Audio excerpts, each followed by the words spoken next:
And again, a big swarm from Jake Paul. He's eating shots, and Mike Perry goes down. Solid combination, big attack from Jake Paul. Multiple shots, the final one, bang, on the button. Sits him down.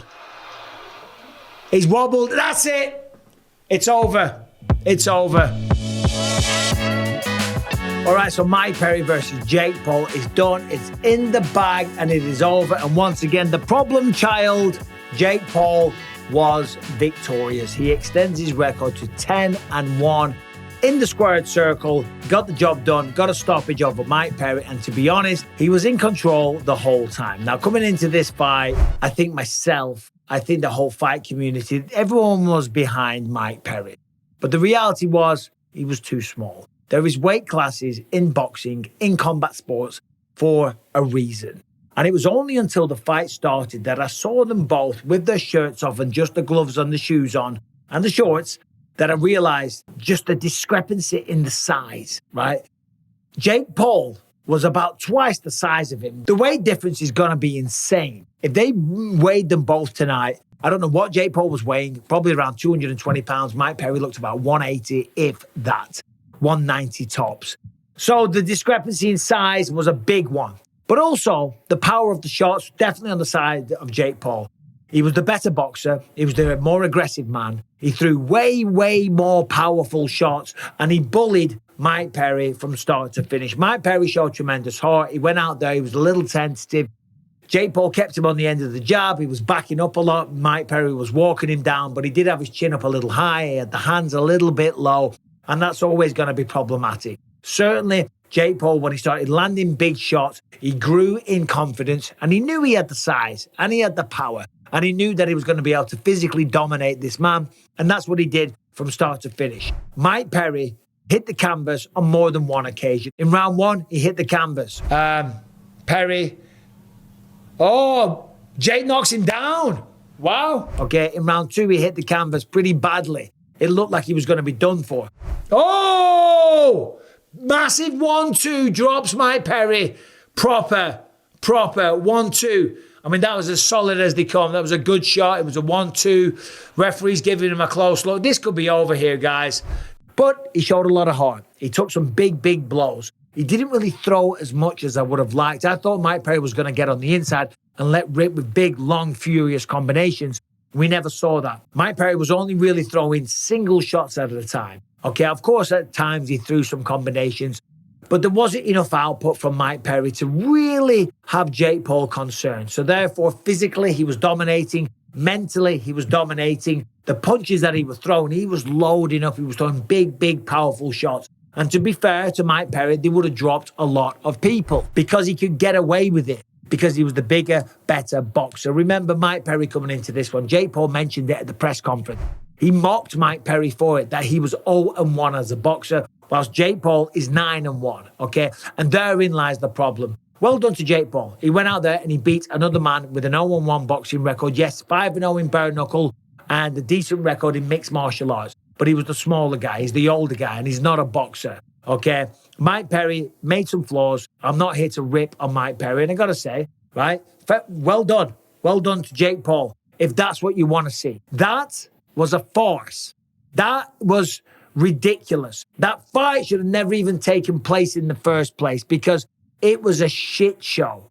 Jake Paul was by far the bigger guy. And as I said, there's weight classes for a reason. Now, okay, Jake Paul grinds my gears. Let's be honest. He does because of all the shit talk or how great he thinks that he is. Okay, but then he cherry picks these opponents that are way smaller and less experienced. I've said that point a million times, so I'm not going to repeat myself. Jake Paul got the job done, and he looked okay. Of course, he won the fight in truly dominating style. He made Mike Perry hit the canvas. But technically, it wasn't a good fight. Technically, it wasn't a good performance. Technically, a lot of other boxers out there are going to be looking at that and kind of laughing. Somebody the same size, the same build, with the same strength and power, of the same experience, would have had a field day with him. He was all over the place. His feet were crossing all over the place. He was swinging. It was wild. It was reckless, okay? It wasn't a technical performance, but it was enough to defeat Mike Perry. But myself, along with a lot of other people, we believed in Mike Perry because the man's got tremendous heart. And he did show that tonight. So for that, he should be proud of himself. And I hope he got paid a tremendous amount of money. But it wasn't enough, okay? And the shit show continues. So Jake Paul calls out Alex Poatan Pereira, the UFC light heavyweight champion. Alex Pereira, you said you want to box. I'm the king of this. Come over. We can make it happen. I want you, Alex Pereira. In fact, they FaceTimed in the ring. Hey, let's run it. Let's go, let's go, my God. I don't know how the circumstances of that came to be because I was live streaming at the time and I had the sound down, but I don't know how that came to be. But of course, Jake Paul says he wants to challenge himself. He wants to fight the best fighters on the planet, okay? So he calls out Alex Pereira, who he knows damn well that fight will never materialize. So of course he's going to call him out. And he goes, Mike Tyson. The man's 58 years old. Mike Tyson. You're next, big boy. Sign the contract. Continuing to say that he wants the toughest challenges. Why don't you fight a real boxer? I'm looking at the cruiserweight boxing rankings. Joe Apitia, I think it's pronounced. Chris Billiam Smith. Noel McKillian. Maris Bradis. Gilberto Ramirez. Richard Rackfore, I think it's pronounced. And the list goes on. Anyone in that top 10, they would smoke him. They would deal him a devastating knockout. They would land crushing blows. And he would be shitting his pants in there. And that's why I still don't have respect. Because that was pure bully boy tactics. To cherry pick someone half his bloody size. And it was only when you saw them in the ring that it was truly evident. The size difference was remarkable. And that's why I still don't have respect. Because in a fight, you're supposed to go in not knowing if you can win. But you train your ass off and you do your best and you let the chips fall as they will.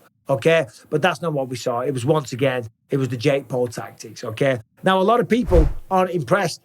One, Conor McGregor at the top of that list. Here is what he had to say. He said, Jake Paul is the biggest piss bag I have ever seen in my life. A 40-pound weight difference. Juiced out of his head and still shitting himself in there. Nikisa, that's his manager, you should take him to Vegas. Oh, that's right. You could never. The Athletic Commission testing, real fighting, bitch asses. You could never. And then calling out 60-year-old Mike Tyson fresh off an in-flight medical emergency. I swear to God. A fat can of bitch piss. Most valuable piss bag. It's not often I agree with Conor McGregor. But I tell you what, he hit the absolute nail on the head. If he is the king of boxing, if he owns this sport like he says, why isn't he fighting in the fight capital of the world? Because there is real commissions. Why isn't he fighting real boxers? Because they were all smoking. Why isn't he fighting somebody his size? Who has an extensive amateur and then professional boxing record. You're all going to say, oh, look at Bisping losing his mind. He's so annoyed. No.